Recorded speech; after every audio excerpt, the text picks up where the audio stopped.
मैं Ashutosh Sharma are class के YouTube channel पर आपका स्वागत करता हूं।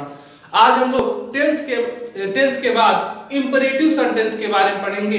इंपरेटिव सेंटेंस, सभी सेंटेंसों के बारे में हम लोगों ने पढ़ा है। अब इंपरेटिव सेंटेंस, इंपरेटिव सेंटेंस, इसके पहले दो सेंटेंस के बारे में हम लोगों ने पढ़ा था, असर्टिव और निगेटिव। थोड़ा सा नीचे देख लेते हैं।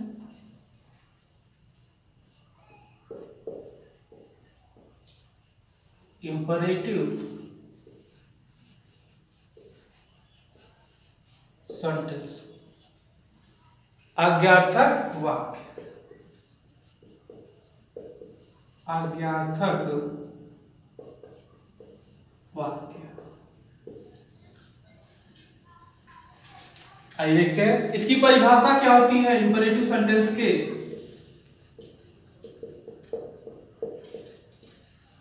इसकी परिभाषा, जिस वाक्य से आज्ञा, सलाह, निवेदन, नम्र निवेदन, सुझाव या प्रस्ताव का भाव प्रकट हो, आज्ञार्थक वाक्य कहलाता है। इसकी परिभाषा, जिस वाक्य से आज्ञा, सलाह, निवेदन, नम्र निवेदन, सुझाव या प्रस्ताव का भाव प्रकट हो, आज्ञार्थक वाक्य कहलाता है। ए सेंटेंस, इंग्लिश में डेफिनेशन इसकी, a sentence that express the feeling, a sentence that express order, command, request, polite request, suggest और advice is called imperative sentence. आइए देखते हैं, लिख लेते हैं।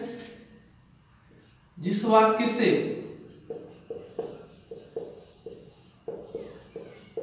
आज्ञा, सलाह, निवेदन, नम्र निवेदन, सुझाव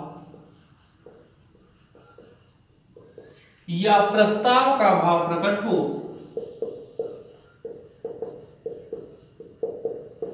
या प्रस्ताव का भाव प्रकट हो, आज्ञार्थक वाक्य कहलाता है। आज्ञार्थक वाक्य कहलाता है। आज्ञार्थक वाक्य कहलाता है।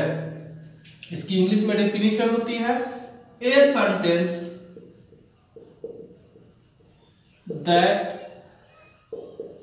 Express order, command, request, polite request,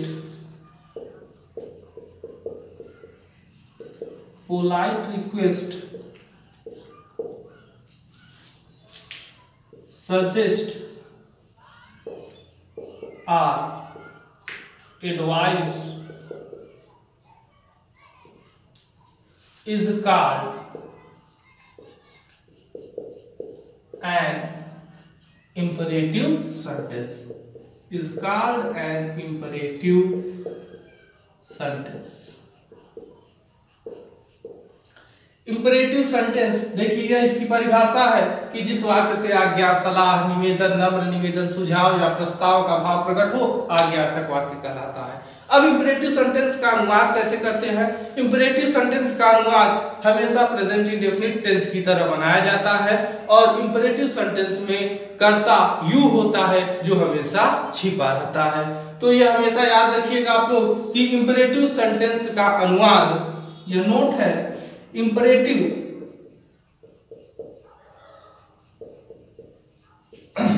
sentence का अनुवाद प्रेजेंट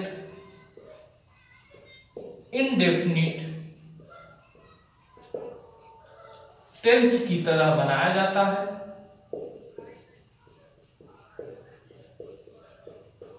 टेंस की तरह बनाया जाता है।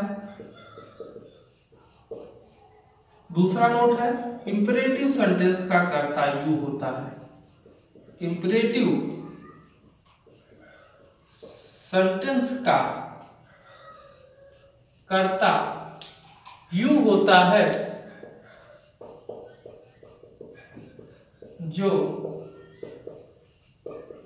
छिपा रहता है। इंपरेटिव सेंटेंस का कर्ता यू होता है जो छिपा रहता है। तो यह हो गया इंपरेटिव सेंटेंस की परिभाषा और इंपरेटिव सेंटेंस के नियम। इसको नोट कर लीजिए। आगे हम लोग देखते हैं। आइए आगे देखते हैं इंपरेटिव सेंटेंस के अनुवाद करने के नियम।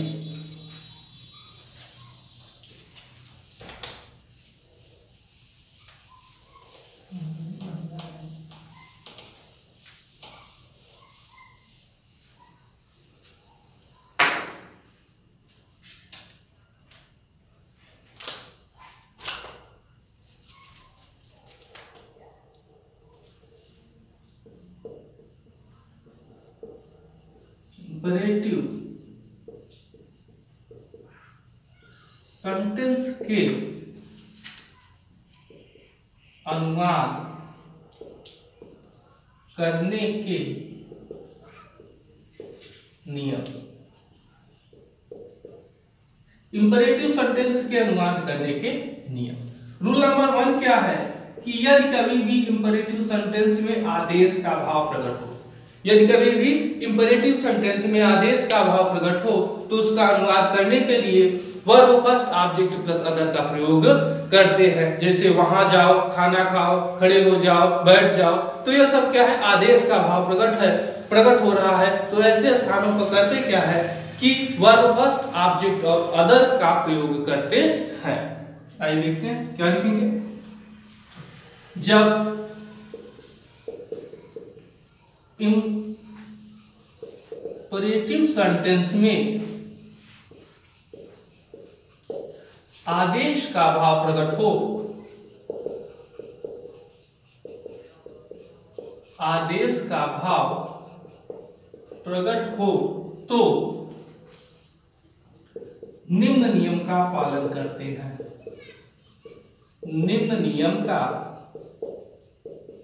पालन करते हैं। तो नियम क्या है, फार्मूला वर्ब फर्स्ट फॉर्म में होगा और ऑब्जेक्ट होगा और उसके बाद अदर हो जाएगा। जैसे वहां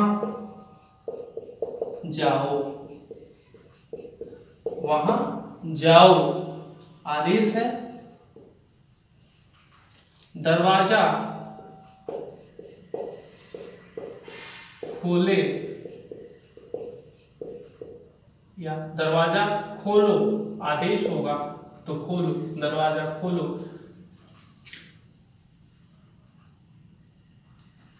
तो यहां पर होगा क्या, वहां जाओ तो वर्ब फर्स्ट फॉर्म गो, और ऑब्जेक्ट है नहीं तो यहां पर लास्ट में अदर लगाएंगे, गो देयर। दरवाजा खोलो आदेश है, दरवाजा खोलो तो आदेश, देखिए इसी में आदेश का भाव भी आ जाता है। जैसे आप बोलेंगे वैसे ही आदेश। जैसे अगर कोई टीचर या कोई बड़ा किसी से कहता है दरवाजा खोलो तो दरवाजा खोलो, अगर छोटा कह देता है दरवाजा खोलिए या दरवाजा खोलो तो निवेदन हो जाता है। तो अनुवाद वैसे ही होगा लेकिन उसके नियम एक ही जैसे हैं। हिंदी वाक्य में बस फर्क होता है। जैसे ओपन और ऑब्जेक्ट क्या है, the door, open the door, ठीक है। अगर यहीं पर हम जैसे हमने बताया कि प्रेजेंट इंडेफिनिट टेंस में होता है तो यू ओपन द डोर, आप दरवाजा खोलिए या आप दरवाजा खोले, यू ओपन द डोर। तुम वहां जाओ या तुम वहां जाते हो, यू गो देयर। तो यू यहाँ पर छिपा रहता है, इसी के आधार पर हम उसका अनुवाद करते हैं। आइए रूल नंबर 2 होता है कि यदि इंपरेटिव सेंटेंस में कभी भी सलाह का भाव प्रकट हो, यदि इंपरेटिव सेंटेंस में कभी भी सलाह का भाव प्रकट हो तो उसका अनुवाद भी verb first object plus other से ही बनाते हैं, लेकिन उसके जो अनुवाद होते हैं वह सलाह के रूप में आते हैं। तो क्या होगा, जब इंपरेटिव सेंटेंस में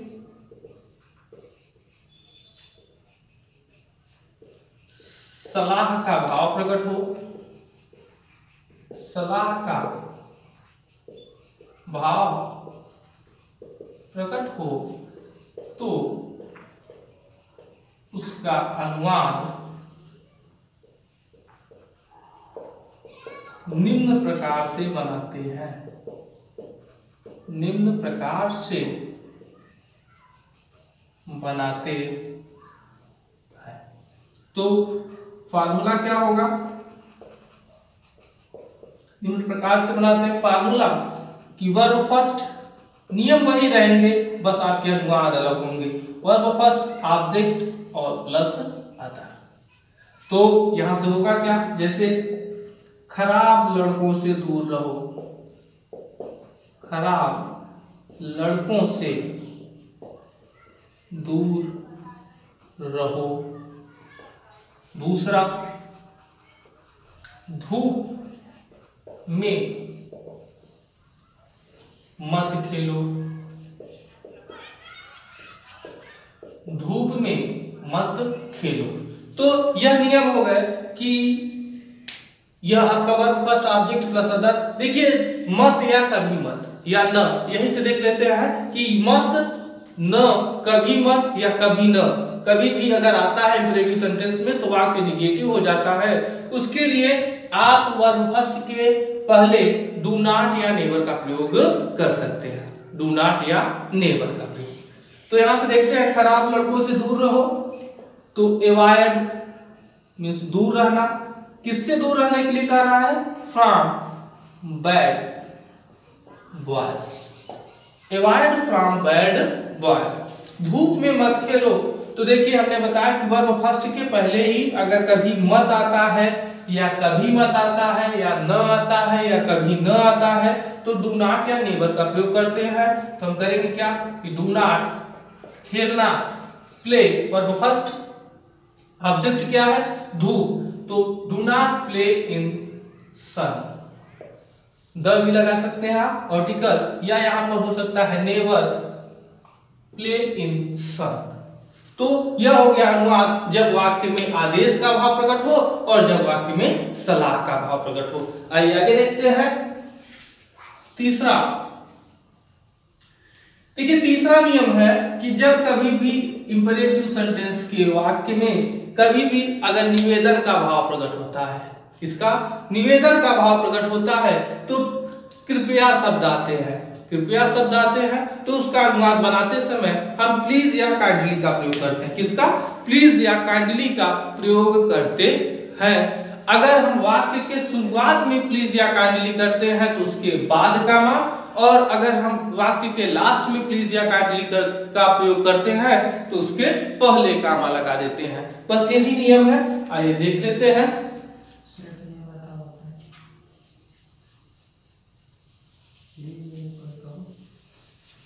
अगर अभी वीडियो को आप लोग देख रहे हैं, अगर वीडियो आपको पसंद आ रहा है तो वीडियो को लाइक कर दें और ज्यादा से ज्यादा लोगों तक शेयर करें, और अगर अभी तक सब्सक्राइब नहीं किए तो सब्सक्राइब कर दीजिए। आइए देखते हैं हम लोग कि जब वाक्य में कभी भी निवेदन का भाव प्रकट हो, जब इंपरेटिव सेंटेंस के वाक्य में या इंपरेटिव सेंटेंस में निवेदन का भाव प्रकट हो तो उसका अनुवाद बनाते समय या निवेदन का भाव प्रकट हो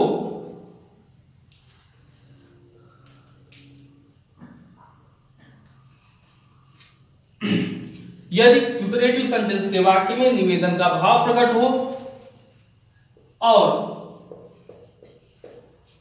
वाक्य में कृपया शब्द आए, कृपया शब्द आए तो उसका अनुवाद बनाते समय, उसका अनुवाद बनाते समय वाक्य के प्रारंभ में, उसका अनुवाद बनाते समय प्लीज या काइंडली का प्रयोग, उसका अनुमान बनाते समय प्लीज या काइंडली का प्रयोग करते हैं। यदि प्लीज का प्रयोग, देखिए हमने बताया कि यदि प्लीज का प्रयोग वाक्य के प्रारंभ में करते हैं या काइंडली का तो उसके बाद कामा, और अगर लास्ट में करते हैं तो उसके पहले कामा। इसको आप लोग ध्यान दीजिएगा। फॉर्मूला प्लीज या kindly plus comma plus verb first form plus object और उसके बाद अदर। यह हो गया फार्मूला। उदाहरण कि कृपया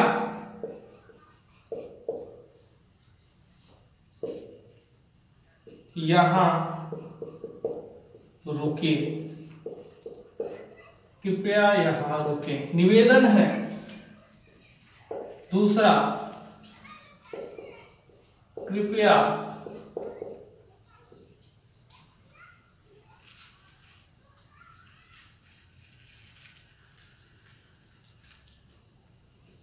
शांत रहे, निवेदन है कि शांत रहे। तो यहां पर देखिए कृपया यहां रुके, तो प्लीज रुकना स्टे, और यहां है तो हियर, प्लीज स्टे हियर। अगर हम कहते हैं, देखिए यहां पर कृपया आगे है, या चाहे हम इसका बाद में प्रयोग करें चाहे पहले करें, तो हम पहले कर लास्ट में कर लेते हैं। शांत रहे तो वर्ब का फर्स्ट फॉर्म कीप क्वाइट और काइंडली,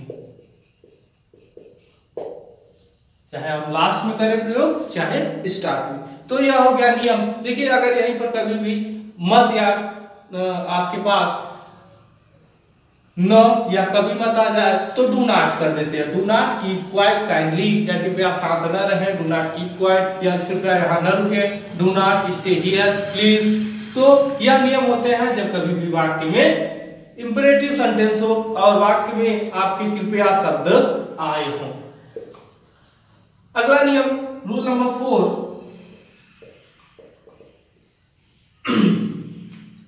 रूल नंबर 4, यदि कभी भी वाक्य में सुझाव या प्रस्ताव का भाव प्रकट हो, जैसे आओ चले, आओ खेले, आओ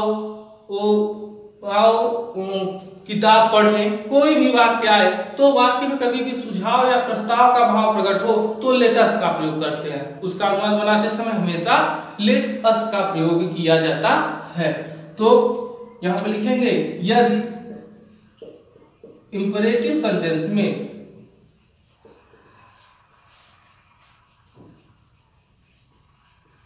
सुझाव का भाव प्रकट हो, सुझाव या प्रस्ताव का भाव प्रकट हो तो उसका अनुमान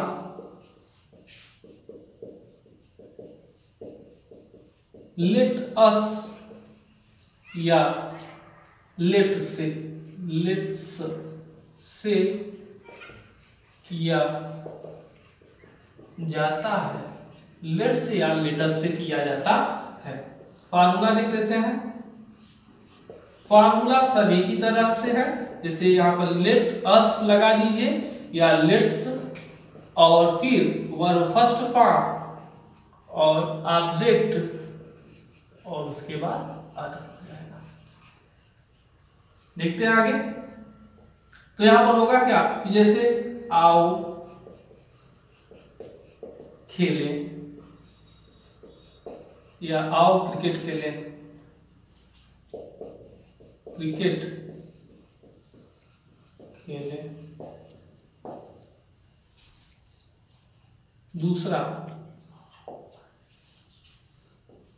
चलो चले। तो यह हो गया आपका अनुमान। यहां से देखिए आओ तो लेट अस प्ले और क्रिकेट, लेट अस प्ले और क्रिकेट। यहाँ पर हो गया क्रिकेट के लिए तो क्रिकेट और क्रिकेट। देखिए कभी भी अगर आपके पास हॉकी आता है, हॉकी खेलने के लिए, तो वहां पर द, क्योंकि हॉकी क्या हमारा राष्ट्रीय खेल है। बाकी सभी खेल के साथ ए का प्रयोग कर सकते हैं। अगला जैसे चलो चले, लेट्स वॉक, चलो चले, लेट्स वॉक, लेटस वॉक या लेट्स वॉक। यह नियम थे इंपरेटिव सेंटेंस के अनुवाद करने के, और इंपरेटिव सेंटेंस के अनुवाद करने के और ऐसे और कई नियम हैं जिसको हम आपको अगले वीडियो में प्रोवाइड कराएंगे। यदि वीडियो आपको पसंद आया हो तो वीडियो को लाइक करें और ज्यादा से ज्यादा लोगों तक शेयर करें और सब्सक्राइब करना ना भूलें। Thank you.